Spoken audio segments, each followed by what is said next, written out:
Hello, I'm David Scott from the Greenacres Branch Library of the Palm Beach County Library System. I'm here today to participate in the virtual readout for Banned Books Week, which our library system is participating in. I'm reading an excerpt today from A Prayer for Owen Meany by John Irving, published in 1989. It's been challenged in the past for its objectionable language and sexuality. I'm going to select the opening paragraphs as my selection to read today. I am doomed to remember a boy with a wrecked voice, not because of his voice, or because he was the smallest person I ever knew, or even because he was the instrument of my mother's death, but because he is the reason I believe in God. I'm a Christian because of Owen Meany. I make no claims to have a life in Christ or with Christ, and certainly not for Christ, which I've heard some zealots claim. I'm not very sophisticated in my knowledge of the Old Testament, and have not read the New Testament since my Sunday school days, except for those passages that I hear read aloud to me when I go to church. I'm somewhat more familiar with the passages from the Bible that appear in the Book of Common Prayer. I read my prayer book often and my Bible only on holy days. The prayer book is so much more orderly. I've always been a pretty regular churchgoer. I used to be a Congregationalist. I was baptized in the Congregational church, and after some fraternity with the Episcopalians, I became rather vague in my religion. In my teens, I attended a non-denominational church. Then I became an Anglican.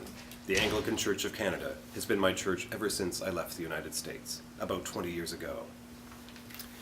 Being an Anglican is a lot like being an Episcopalian, so much so that being an Anglican occasionally impresses upon me the suspicion that I have simply become an Episcopalian again.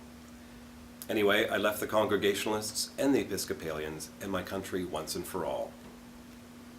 When I die, I shall attempt to be buried in New Hampshire alongside my mother, but the Anglican Church will perform the necessary service before my body suffers the indignity of trying to be sneaked through U.S. Customs.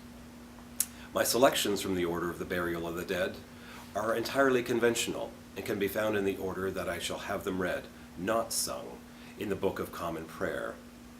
Almost everyone I know will be familiar with the passage from John, beginning with, "Whosoever liveth and believeth in me shall never die." And then there's, "In my Father's house are many mansions. If it were not so, I would have told you." And I've always appreciated the frankness expressed in that passage from Timothy, the one that goes, "We brought nothing into this world, and it is certain we can carry nothing out."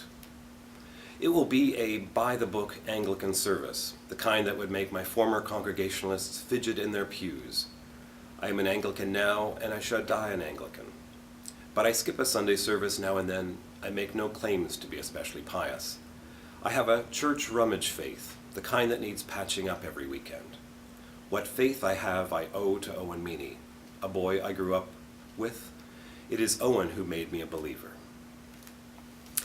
That's an excerpt from A Prayer for Owen Meany by John Irving.